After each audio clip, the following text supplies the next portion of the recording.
Всім привіт! Мене звати Олег Грива. Сьогодні я хочу поговорити про 9-й принцип рухома сила мозкового центру. Для отримання грошей потрібна сила, але не одна людина не може володіти такою силою, яка підвладна мозковому центру. Добре організована робота мозкового центру принесе приголомшений результат і допоможе мати великі гроші. Як ефективно використати силу мозкового центру?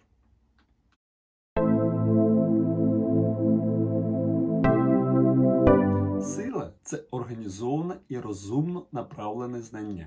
Давайте ж розберемось з тим, як можна отримати силу. Якщо сила це організоване знання, тоді нам потрібно виявити джерела знань. Перше вищий розум. Отримати зв'язок з цим джерелом знань можна за допомогою процедури, описані в принципі, організоване планування та у творчому уявленні. Друге накопичений досвід. Накопичений досвід людства або, можливо, та його частина, яка була організована і зафіксована, міститься у будь-якій хорошій публічній бібліотеці.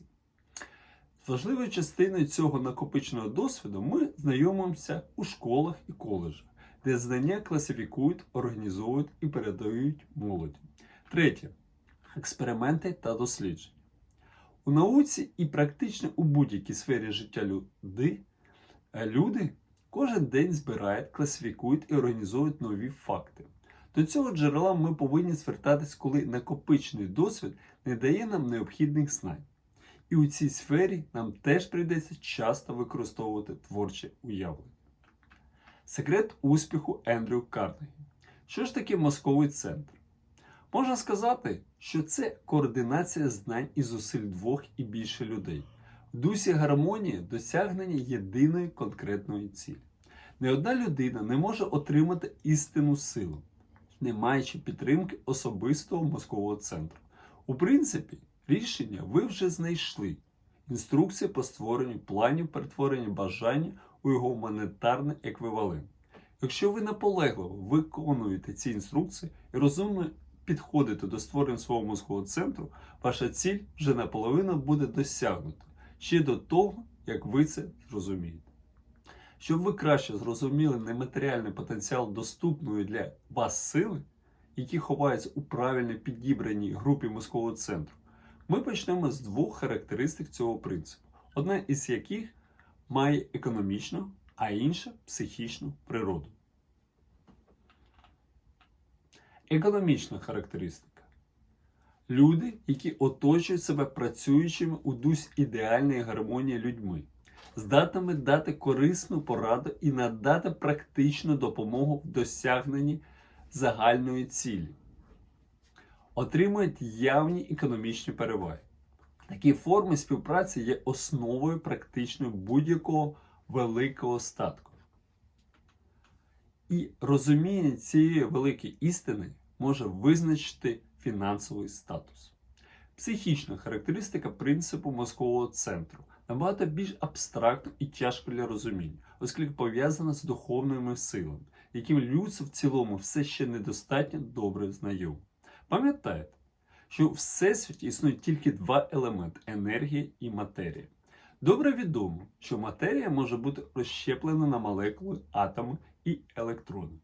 Ці одиниці матерії можна виділити, розділити і проаналізувати. Аналогічно можна вчинити з одиницями енергії. Людський розум – це форма енергії, частково має духовну природу. Коли розум двох людей співпрацює у дусі гармонії, духовні єдиниці енергії, кожної з них створює спорідненість, які є психічною складовою мозкового центру. На принцип мозкового центру, або швидше на його економічну складову, перше звернув увагу Ендрю Карнегі. Мозковий центр містера Карнегі складався приблизно із 50 людей.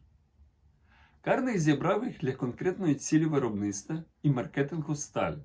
Він вважав, що всім своїм багатством завдяки силі, яку він отримав за допомогою цього мозкового центру, не обмежується тільки своїми розумовими здібностями. Енергія – це будівельний матеріал природи. З нього можна створити все матеріальне у Всесвіті, включається людство і всі форми тваринного та рослинного життя.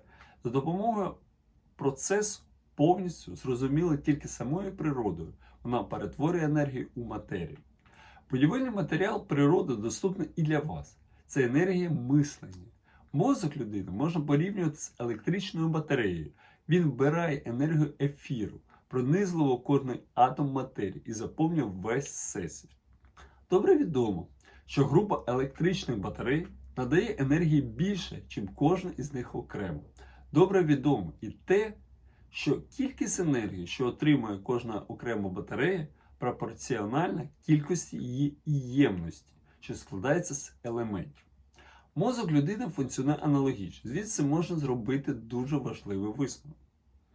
Група гармонічно скоординованих, об'єднаних розумів дає набагато більш потужну мислену енергію, ніж один розум. Точно так, як група батарей дає енергії більше, ніж одна батарея. Ця метафора миттєво доводить, що принцип мозкового центру і включає у себе секрет сили, яким володіють люди, оточуючими себе іншими ефективно думаючими людьми. Внаслідок цього наступний висновок, який ще ближче підводить нас до повного розуміння психічної складової принципу мозкового центру. Коли група розумів діє скоординовано і гармонійно, потужна енергія, створена цим зв'язком, стає доступною для кожного члена групи. Як ви розумієте, що таке мозковий центр? Напишіть у коментарях. Добре відомо, що Генрі Форд почав свою ділову кар'єру не за самих сприятливих обставин. Він був неграмотним і неосвіченим юнаком із бідної сім'ї. Але добре відомо, що за немислимо короткий 10-річний період містер Форд подолав всі труднощі, а за 25 років став одним із найбагатших людей у світі. Генрі Форд подолав бідність, неграмотність і невігластво, об'єднавшись з великими розумами, вібрації яких він вловив особистим розумом завдяки співпраці з Едісоном, Фербанком, Берозом і Фарстоуном. Форд значно підвищив силу цієї четвірки. Цей принцип доступний і вам. Коли ми говоримо про великі гроші, ви повинні розуміти, що вони приходять до тих, хто їх накопичує так легко і вільно, як вода падає з обриву. Виникає великий невидимий потік сили, який можна порівняти з річкою. Одна лише відмінність полягає в тому, що частина цього потоку тече в одному напрямку і несе всіх, хто разом з ним прагне вперед і вверх до багатства. А інша частина тече у напрямку протилежному, несучи тих, кому не пощастило в ній опинитись. І хто не може вибрати самостійно вниз до нещастя і бідності. Кожен, хто накопичив велике багатство, знає про існування цього потоку життя. Він складається із мисленого процесу. Позитивні думки утворюють ту частину потоку, яка несе людину до багатства. Негативні ведуть нас до бідності. Бідності не потрібен план. До неї ніхто не прагне, тому що вона самовпевнена і безжальна. Багатство сором'язливе і полохливе. Його потрібно приваблювати. Будь-хто може забажати багатства. Більшість людей так і роблять. Але лише мало хто знає, що для цього необхідний конкретний план та сильне бажання. Тільки такими способами можна досягнути багатства. Який у вас план, щоб отримати своє багатство? Напишіть, будь ласка, в коментарях. Життя Роса Перо є прикладом сили жорсткої зосередженості, причому не тільки особисто, але й групи мозкового центру, якою він оточив себе. У нього було сильне бажання до багатства, і він цього досягнув. До створення компанії Electronic Data Systems він очолив відділ продажу у компанії IBM. Коли він вирішив покинути IBM заради створення власної компанії з нуля, його попереджали, що він робить помилку. Але це не засмутило Перо. Його надихала власна ідея.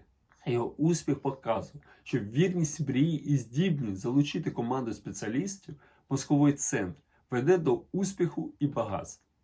Перо твердо вірить у те, що вірність ідеї здатна творити дива. І доказом стало отримання IDS, одної з великих контрактів у комп'ютерній індустрії. У конкурсі прийняли участь дві компанії IBM і IDS.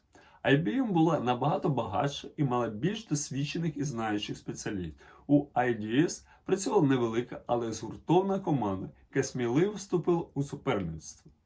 П'єро згадую, приблизно за місяць до початку конкурсу я увійшов у кімнату, де сиділи 15 наших хлопців. І вони сказали мені, напевно, ми не зможемо перемогти, але це буде чудовий досвід.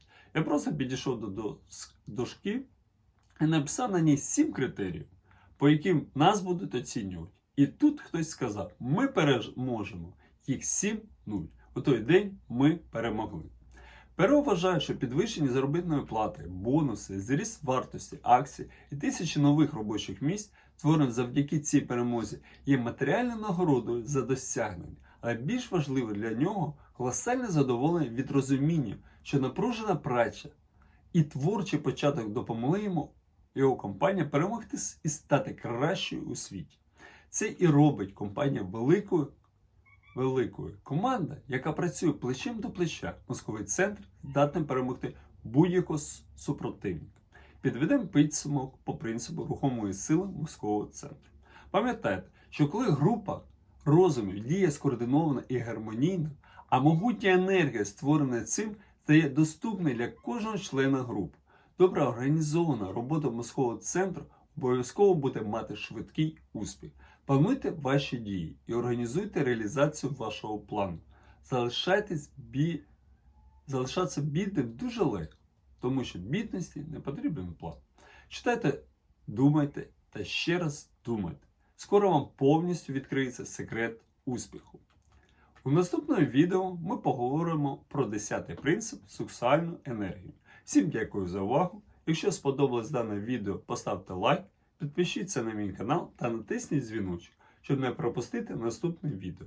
А з вами був Олег Грива. До наступних відео.